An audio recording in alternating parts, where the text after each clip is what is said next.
मुझे रात को नींद नहीं आ रही थी। सोचा सहन में चहलकदमी कर लेती हूँ। जब वहाँ से वापस अपने कमरे में जा रही थी तो अब्बा के कमरे की खिड़की खुली थी। अंदर जब नज़र पड़ी मेरे पैरों तले से ज़मीन ही निकल गई। अब्बा और खाला एक दूसरे के साथ।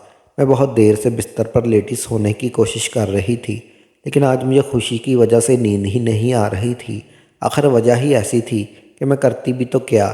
थोड़ी ही देर में मुझे ऐसे लगा जैसे बाहर बहुत अच्छी हवा चल रही हो, तो सोचा क्यों ना कुछ देर ठंडी हवा खा ली जाए, जिससे दिल का सुकून और ज़्यादा दुगना हो जाएगा। इसलिए मैं बाहर लॉन की तरफ निकल गई। बाहर सच में बहुत अच्छी हवा चल रही थी, जो दिल को सुकून से भर रही थी। अपनी खुशी के बारे में सोच सोच कर मैं खुद को हवाओं में महसूस कर रही थी। फिर जब मुझे काफ़ी देर हो गई तो मैंने सोचा अब चलकर मुझे सोना चाहिए, क्योंकि सुबह उठकर कुछ तैयारियों को भी देखना है। और फिर अगर पापा ने मुझे इतनी रात को अकेले यहाँ बाहर टहलते हुए देखा तो हो सकता है वो भी परेशान हो जाए। इसलिए मैं अपने कमरे की तरफ वापस जाने लगी। मैं अपने ही मन मौज में चलती हुई कमरे की तरफ जा रही थी कि तभी मुझे ऐसे लगा जैसे मैंने किसी को देखा है, जिससे मेरे कदम वापस पीछे की तरफ आए। और मैं सोचने लगी कि क्या ये मेरा वहम था या सच में कोई इधर से भी गुजरा है।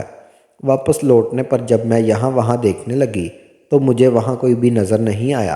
फिर मुझे लगा शायद मुझे कोई गलतफहमी हुई, लेकिन तब ही कुछ अजीब सी आवाज़ें आईं, जिससे मेरे कदम अपनी जगह पर रुक गए। ध्यान से सुनने पर वो आवाज़ें मुझे पापा के कमरे से आती हुई सुनाई दे रही थी। मुझे लगा कि शायद पापा आज भी जाग रहे हैं, इसलिए मेरे कदम खुद ब खुद पापा के कमरे की तरफ बढ़ गए। लेकिन उसके बाद मैंने अंदर का जो नज़ारा देखा उसने तो मेरे होश ही उड़ा दिए। अंदर मैंने पापा और खाला को एक साथ देखा। इन दोनों को देखकर ऐसा लग रहा था जैसे वो ना जाने कितने बेताब हों, ना जाने कब के तरसे हुए हों। उन्होंने सारी हदों को पार कर दिया था, और उन्हें मैं जिस तरह से देखा उससे तो मेरे हाथ पैर ही जम गए थे। मुझे अपनी आंखों पर यकीन ही नहीं हो रहा था कि मेरी खाला और मेरे पापा कभी इस तरह का और कोई काम भी कर सकते हैं। मैं जानती हूँ कि वो सब नहीं देखना चाहिए था, लेकिन जब अचानक से मैंने ये सब देखा तो उससे मेरे जिस्म के नीचे का हिस्सा पूरी तरह से जैसे सुन्न हो चुका था। मुझे वहाँ से चले जाना चाहिए था, लेकिन ऐसे लग रहा था जैसे मेरी जान ही निकल चुकी हो, और इसलिए मैं इस जगह पर पूरी तरह से खड़े खड़े जाम हो गई थी। मुझसे अपने पैर भी हाथ नहीं चलाए जा रहे थे, और मैं पलकें झपकना भी भूल चुकी थी। अचानक ही मुझे पसीना आने लगा था, लेकिन अंदर जो तूफान आया हुआ था वो ज़ोरों पर था। उन लोगों तो इस बात की खबर भी नहीं थी। मेरी आंखों में आंसू आ गए, क्योंकि इस वक्त मैं अपने अंदर के एक बहुत ही गहरे दर्द को महसूस कर रही थी। वो दर्द जो एक यकीन के टूटने का होता है, वो दर्द जिसको आपने कभी तवक्का भी नहीं की हो कि क्या वो आप ऐसा भी कर सकता है। इन दोनों की इस तरह की आवाज़ें मेरे कानों में बुरी तरह से चुभ रही थी। मेरे लिए अब बर्दाश्त करना बहुत मुश्किल हो गया था, इसलिए मैं जैसे तैसे खुद को खींचकर अपने कमरे तक लाई। मैंने दरवाजे को अच्छे से बंद कर लिया और ज़ोर ज़ोर से रोने लगी। काफ़ी देर रोने के बाद जब मेरा दिल थोड़ा सा हल्का हुआ तो मैंने अपने आप को समझाया कि फ़िलहाल इन सब चीज़ों से अपना दिमाग हटाना चाहिए। जब सुबह हुई तो पूरे घर में तैयारी हो रही थी। रात के बात को लेकर मेरा मन बहुत ज़्यादा अपसेट था, लेकिन मैं करती भी तो क्या। खुद को समझाने के बावजूद मैं इस बात को भूल नहीं पा रही थी। खाला ही मेरे पास आई और मुझे गले लगाकर मुबारक देने लगी। दरअसल आज मेरा जन्मदिन है। मैंने बड़ी ही बेदिली से उन्हें गले लगाया। उसके बाद पापा मेरे लिए गिफ्ट ले आए। इनके इस दिए हुए गिफ्ट को लेकर भी मैं कोई ख़ास खुशी नहीं दिखाई, जिसे देखकर वो मुझसे कहने लगे कि क्या हुआ आरजू, क्या तुम्हें कोई आज तुम्हारी तबीयत ठीक है। मैंने उनसे कहा कि नहीं, बस मेरे सर में थोड़ा सा दर्द है। इस बात पर वो लोग बहुत ज़्यादा परेशान हो गए। फ़ौरन ही मेरे लिए दुआ का इंतज़ाम किया। पापा ने कहा अगर तुम्हें ज़्यादा मुश्किल हो रही हो तो बताओ, मैं अभी डॉक्टर अंकल को फ़ोन करके यहाँ बुला लेता हूँ। मैंने कहा आप परेशान मत होइए, मैं ठीक हूँ। ये दवा खाने के बाद मुझे जल्द ही आराम मिल जाएगा। नाना जी भी तैयार होकर आ चुके थे। थोड़ी ही देर में मुझे अपनी दोनों कंपनी में मिठाई बांटने के लिए जाना था, इसलिए मैं अपने कमरे में जाकर तैयार होने लगी। मेरा नाम आरजू है। मेरी माँ का इंतकाल जब मैं बहुत छोटी थी उसी वक्त हो गया था।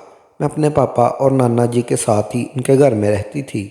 मेरे नाना जी एक बहुत ही बड़े बिजनेसमैन हैं, लेकिन अब उनकी काफ़ी उम्र हो गई है, तो बस इसी वजह से उनके बिज़नेस को अब मेरे पापा संभाल रहे हैं। मेरी खाला ने मेरी परवरिश करने की खातिर कभी भी शादी नहीं की। सभी लोग मुझे अपनी जान से भी ज़्यादा प्यार करते हैं।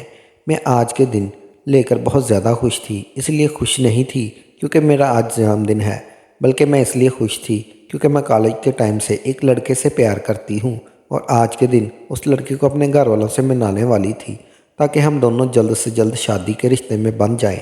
लेकिन कल रात मैंने जो कुछ भी देखा उससे मुझे बहुत ज़्यादा दुख हुआ। मैंने कभी भी नहीं सोचा था कि मेरे पापा और मेरी खाला इस तरह का कोई काम भी कर सकते हैं, लेकिन मैंने खुद को बहुत समझाया। और इस दुनिया में हर किसी को अपनी एक ज़िंदगी भी होती है, हर इंसान की अपनी कुछ ख्वाहिशें भी होती हैं। जैसे कि मेरी अपनी ख्वाहिश, मैं जिससे प्यार करती हूँ इसके साथ अपनी ज़िंदगी गुजारूँ। इसी तरह पापा भी बहुत सालों से अकेले हैं और खाला भी तो हो सकता है शायद इनको अपने कुछ अरमान हो। बस यही सब सोचकर मैंने खुद को जैसे तैसे समझा लिया।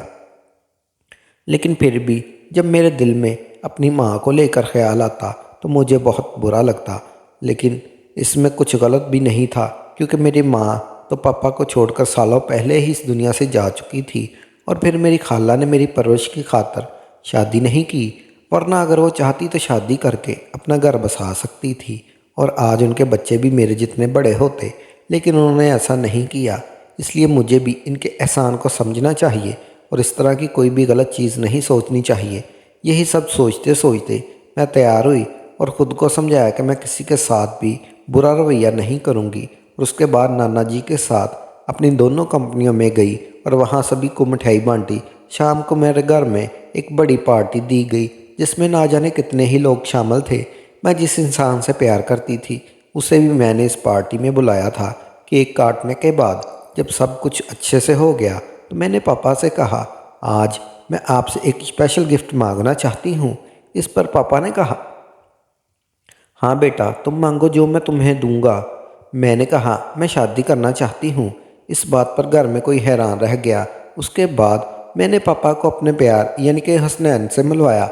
मैंने पापा को और अपने बाकी घर वालों को हसनैन के बारे में सब कुछ बताया। वो मुझे कॉलेज टाइम में मिला था। पहले हमारी दोस्ती हुई और फिर धीरे धीरे हमारी दोस्ती प्यार में बदल गई। हसनैन का इस दुनिया में कोई भी नहीं है, वो यतीम है। ये सुनकर पापा को गहरा धचका लगा। उन्होंने इस वक्त मुझे कुछ भी नहीं कहा। उन्होंने कहा वो इस बारे में बाद में बात करेंगे। मैंने वक्त की नज़ाकत को देखते हुए हसनैन को इस वक्त इसके घर वापस भेज दिया।